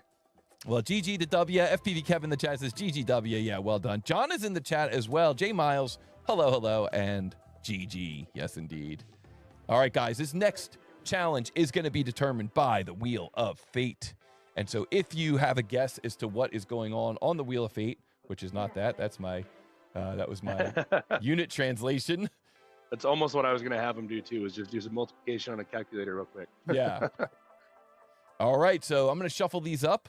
Not too many left here, guys, so it shouldn't be too hard to get it correct. FPV Kev says 9, Pico Boo says 4, Jim Yu says 6, Rockcrawler says 13. Let's give this thing a rip. Ken Haley says 13, Doc Holiday says 13, Jocko says 13, J Miles says 6, Vicky Chong says 6, Abdullah says 6. Guys, if you're ever trying to figure out what it's going to be, just follow what Jim Yu says. He knows. He knows. 6 is the correct answer. Well done to everyone who guessed that. Congratulations. Pretty cool to see an FFA officer squaring up against an FFA officer. Yep. These kids have been together. How long you guys been to school together? Kindergarten? Oh, almost. 6? Yeah. Oh, 5th grade. 5th grade. Wow. Yeah. So they've separated, attached at the hip. They've been together forever. Smiley as well went to the same school with them. So wow, that is awesome. They're always doing everything together. It's kind of cool. Very Peekaboo, cool. what is FFA? That's the Future Farmers of America. Cool. Well, let's see if we can learn a couple more things about these guys who are best friends and known each other for a long time. Yeah. So for Fancy Pants, loves old country music like Hank Williams Jr., Waylon Jennings, and George Strait. Nice. And, we actually messed with Toby a little bit this morning, and we put all 3 of them in front of the camera to see if he could figure out who was who. And they do kind of look pretty similar. They have their quirks, and that was awesome. So cool to meet him in person, or at least face to face. Put a name to a face. Yeah, exactly. But again, if you guys were wondering, both actually, right, are only using trackpads. Fancy and W use the trackpad. I don't know if it's a major flex or what their deal is, but wow, they think it's way cool. harder with a mouse. Obviously, they don't know how to use the mouse right. But and for W, he used Onshape to create a custom exhaust tip for his truck, complete unfolded sheet metal, really, really cool, with plates that pop riveted onto the outside, so they were like multi-layered, multi-leveled, very, very, very cool. And I think his coolest fact, and it's semi-true, his teacher, me, named his son after him. Kinda. We already had the name picked out. First and middle name. So wow, that's crazy. Yeah, the way the world works and family names and the way it happened to, be carried on. It was kind of cool. So very cool, man. Yeah, I love when stuff like that synchronicity kicks in. It's so cool. And where did these guys come up with these icons, these avatars? They came out. These really icons, cool. yeah, we kind of just threw some stuff together and kind of layered stuff over and over and just tried different things. And they just, it's something that spoke to them and made it good. So that's cool. That's very cool. And Ken Haley says your kid's name is W. Yeah, essentially. Good to know. for anonymity purpose, yeah, absolutely. Awesome. All right, guys. Well, listen, here we go. This next match between Mr. Fancy Pants in 10th grade at W in 10th grade, lifelong friends, battling it out here to see who goes to the finals. Here we go. This battle begins in 3, 2, 1, go. What is the mass of this part in XXX grams? We are now working with a part in grams. Make sure that your units are millimeters and grams, and both of our runners now have a physical copy of this print. So let's take a look and see how they approach this challenge. This one looks kind of similar to that one we had earlier, but a little bit of a tricky feature on this one. Yep, the Toby trap, I think, is what we're going to have to name that from here on out. Yes, so indeed. Sure. Yeah, tricky one. Yeah, Ken Haley says, ooh, tricky one. Yeah, that and the feature that we're that I'm sure people are noticing and that they are referring to is this feature here that's kind of up above. It's almost like a counter bore in the upper half of this part. And so this is going to be this is going to challenge these guys, I think. We're going to see some action here. And I think the Ivan exploit's not going to be able to work the way they think it would. So that's where Yeah, last match we saw the Ivan exploit. We saw that it didn't really matter where those legs were located because you would end up with the same mess. This match, it's definitely going to matter because that counter bore is going through a curved surface. So the material on that surface is definitely going to be dependent. It's going to be something where I think if the runners if they remember their lessons about how to extrude from an offset location, it's going to make their life a lot easier. Absolutely, yeah. And I think if you can figure out, there's no like set point. It's not like you can base it off the origin for that cutout and that counter bore. So there's ways, and order of operations are definitely going to come into effect in this drawing. Yes, indeed. Aaron C says plane selection very important here. I noticed Aaron C earlier when you talked about FFA, he said finite filament analysis. And that made me laugh. So, I like that. Finite filament analysis.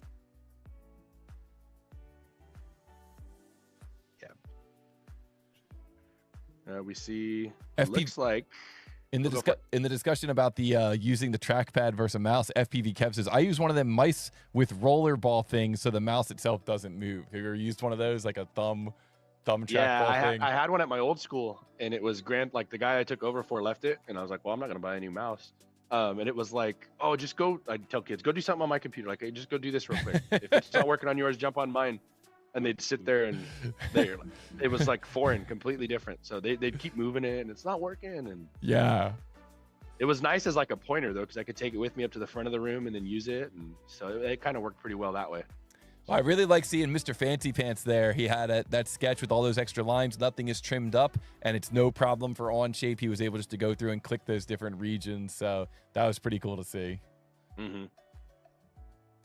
Okay, and so there we go. So Mr. Fancy Pants finishes the first feature, takes first blood, now has that extrusion with that kind of notch cut out of it. So that's great. Now this part is meant to be some type of a coupling. So you would put two bars together. You would use this thing to hold those bars together. So that means you're going to need to clamp down on those bars, and that's why we've got that counter bore shape. The question is, how is he going to create that geometry? Mm-hmm. I think he's running into that issue right now as well. Yeah.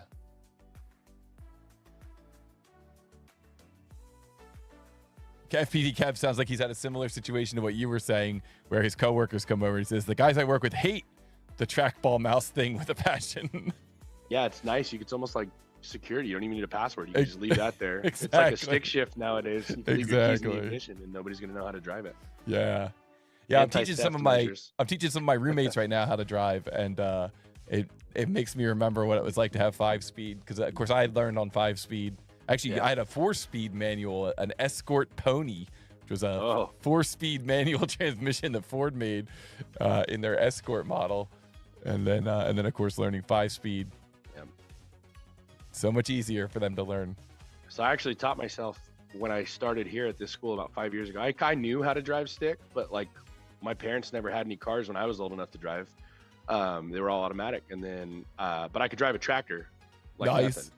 But trying to get it to translate over, and tractors are a little more forgiving sometimes, but on the road with people behind you and all that added stress, so we have an old 91 Ford, and so I just took it out one day and drove it, and so it's always around because nobody else knows how to drive it, so I'm always able to just take it. And actually pulled up right next to Fancy Pants' house, and that's where I learned how to drive it at. Just out in the middle of nowhere.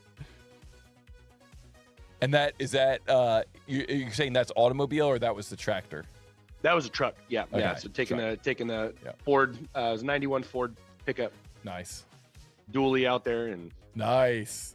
Let's go. Yeah. No stoplights, no traffic. Nobody was around, so I stalled it. Whatever. Yeah, we have a great big van, and I wish it was a dually. I actually had to drive it in the snow the other week, and I was like, oh man, I wish I would have gotten the next model up.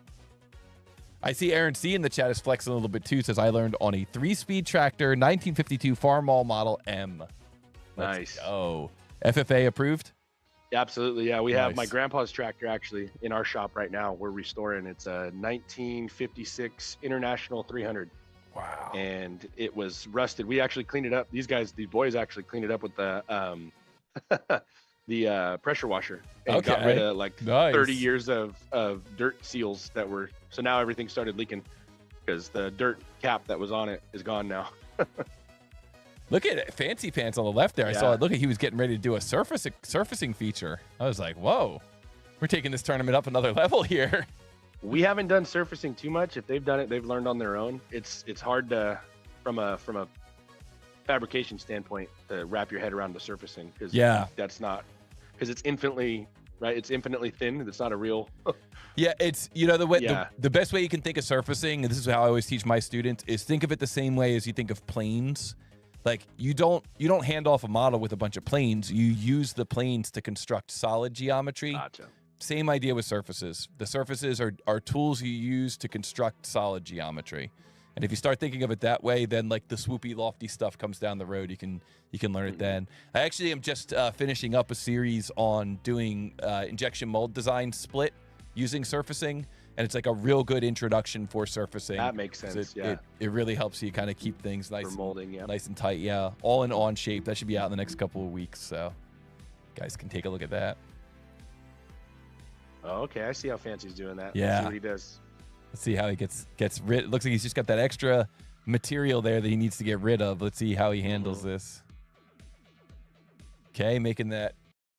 If you love iPhone, you'll love Apple Card. It comes with the privacy and security you expect from Apple.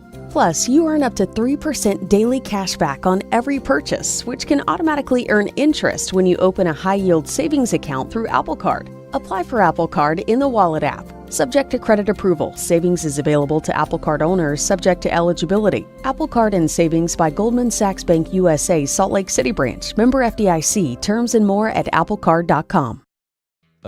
Looks like he's making that a through all. I know that's kind of off on this side of the screen. We'll move that over a little so people can see a little more what he's doing. He's got that manager over on the side. Yeah, typically I think if you're in your other runners, they'd be able to see it because they're running on bigger screens. These kids on the Chromebooks, they shove everything out of the way so they get the most drawing surface possible. I get that. Okay. So we might end up seeing an answer here at some point. Atse is in the chat. Hello, Atse. I am late, but not too late. Exactly. Yeah. Okay, and We've Fancy got a lot Pants. of models today, so. Fancy Pants coming in with an answer. 3, 4, 5 out of 18. And that is correct. And guys, we have tied up the series. Going into the semifinals. Who's going to make it through to the finals? They both have 1 point. Wow, wow, wow. Well done. Looked like W got a little bit stuck on that part. It looked like Fancy Pants was able to come through. As soon as he saw it, he had a plan. And 345 is correct. Nice job, Fancy Pants. Wow. I'm always impressed with Fancy, how he comes about figuring out problems. There's things that I've seen and he's done, and I'm like, I would never have thought to do it like that. I would've gone a different route, you know? So that's one of my favorite things about watching these tournaments, and especially when you get, you know, two people who have very different ways of modeling and troubleshooting, and like it's just so cool to kind of, it's almost like you can see into their mind, their decision tree. Here we go, one more match, go, go, go, says Jim Yu. That's exactly right. So GG, and let's turn back to the Wheel of Fate and see what it has in store for these runners. Here we go. What do you guys think it's going to be? I'm going to give this a shuffle. There's only 3 possible answers. You got a 1 in 3 chance. This is your time. Follow the queen. Follow the queen. Jim says 13. Here we go. Gotta be 13, right? Yep. All right. And here we go. FPV Kev says 13. Pico Boo says 13. Jim says 13. Otse says 9. Smiley says 9. Doc says 4. John says 13. Ken says 4. Vicky says 13. Rockcrawler says 13. Scott Johnson says 4. And the correct answer is 9. So congratulations to Otse and Smiley, both coming through with the correct answer. Rockcrawler demanding a respin. I like it. I like it. So 9 is the correct answer. And Corey, as I get these drawings set up, do you have any final thoughts, any final advice for these runners? I think this is going to be, but I just, you know, I got to look at the print because it's here in front of me. I think this one is going to be a true showcase of the skill of these kids. So it's going to be a cool way to see this match wrap up. It could go either way. I know how both of them work, and we'll see what happens. Check your units, check everything. but I don't think it's going to be a time to check. I think it's going to go fairly quickly. So. All right, I like it. I like that advice. And what a cool way to end this thing. Guys have been on a long journey together, and now we're going to find out who's going to move on to the championship, who's going to face off against Smiley. Next week, we're going to find out how that championship resolves itself. But for now, the final battle in this semifinal matchup begins between Mr. Fancy Pants in 10th grade and W in 10th grade. On shape versus on shape begins in 3, 2, 1, go.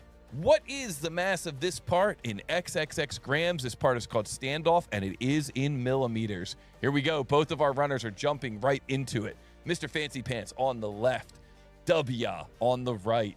Looks like Mr. Fancy Pants is starting out with a rectangle feature. Interesting approach. W on the right starting out with a line. Both of them look like they're comfortable using the auto dimension function in on shape. That is what I like to see.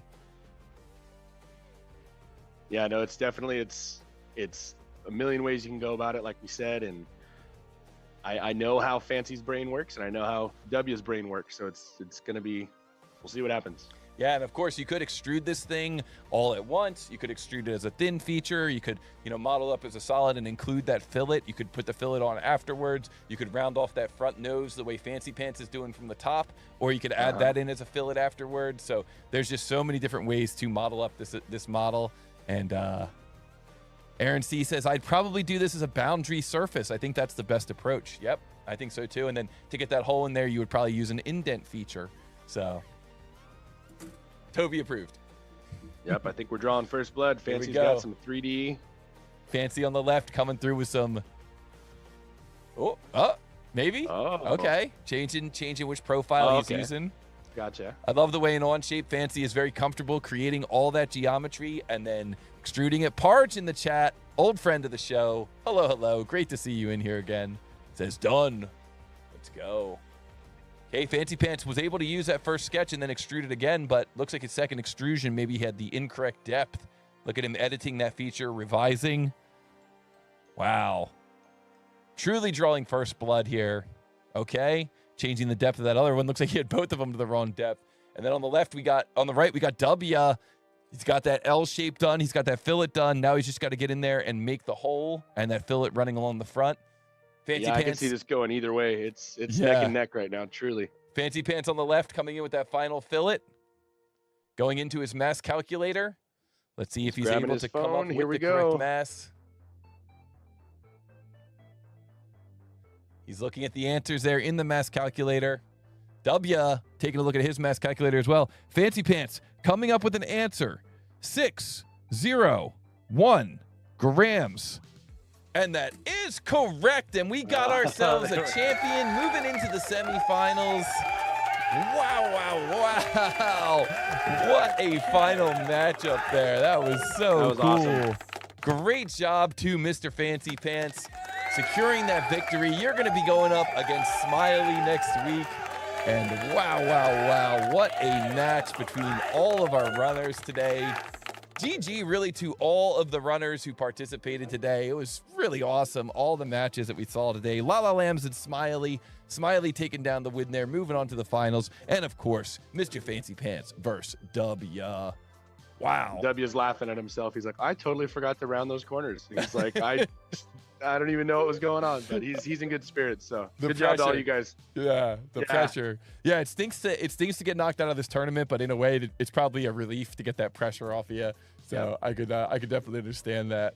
Well, next week we are going to see our champions Smiley from the bracket on the left going up against Mr. Fancy Pants from the bracket on the right. Congratulations to all of our runners throughout this tournament. Guys, before you leave, don't forget to like, don't forget to subscribe, don't forget to share and reshare, and don't forget to visit us at tootalltoby.com and sign up for our free account. I want to say thank you so much to Mr. Corey Mesa for joining us today. Thank you, Corey. It was awesome. Absolutely. Thank you, Toby. It was a nail biter for sure. Wow. Yeah, this was a really good set of matches, and very much looking forward to seeing the matches next week, the finals next week. We're going to find out who is the champion, who takes down the grand prize. And I want to say thank you so much to everyone who tuned in today, to the amazing chat that we have here today. And guys, if you want to compete, if you want to be a part of the action, join us this Monday, January 27th for Model Monday Live, where we challenge everyone in the chat to come up with the correct answer for one of these challenges. And that's going to be at 1 p.m. East Coast. And then, of course, I hope that you will join us next Friday for the finals and the champion, January 31st. Very much looking forward to seeing this. Corey, again, thank you so much. Any final words for the chat? Yeah, somebody asked, how old is 10th grade? About, 15 or 16. Aaron's got it right on he must have that in his calculator. So he must know. He's just like a human calculator, you know? Right. Or he went to high school, one of the two. I don't know. Yeah, exactly. All right, guys. Well, I want to say thank you all so much. This was awesome, and we are very much looking forward to seeing the finals next week. Good luck to all of our runners. The challenges are going to get a little tougher next week, so do some practice. Go through the practice models at tootalltoby.com, and we will look forward to seeing everybody next week. Take care, Corey. All right, you too. Take care. Without the ones like you working tirelessly to keep things running, everything would suddenly stop. No matter your industry, Grainger's here for you with professional-grade supplies. Call, click Grainger.com, or just stop by. Grainger, for the ones who get it done.